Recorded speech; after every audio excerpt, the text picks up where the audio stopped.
مرحبا أعزائنا المتابعين، واليوم سوف نتعرف معا على مجلس الشبيبة.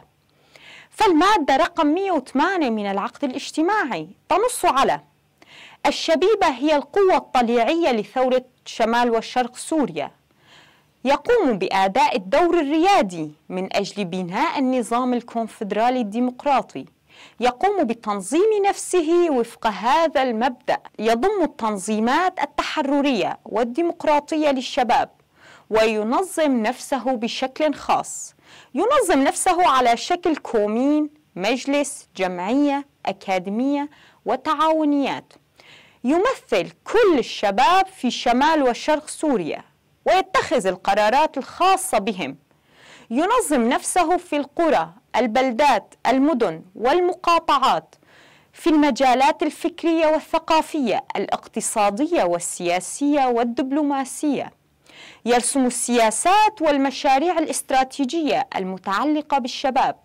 يقوم بتطوير المفهوم الديمقراطي والاشتراكي للفن والرياضة، يناهض كل الممارسات اللا أخلاقية التي تمارسها الحداثة الرأسمالية ضد الشباب عن طريق الفن والرياضة الصنعوية والاحتكارية، يقوم بالدور الطليعي في تنظيم قوات حماية المجتمع للشباب.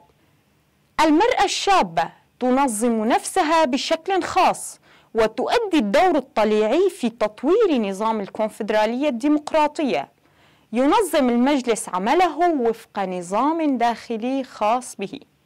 وإلى هنا أعزائنا المتابعين نصل وإياكم إلى ختام فكرتنا لهذا اليوم، على أن نلقاكم مجددا. لا تنسوا متابعتنا. دمتم بخير.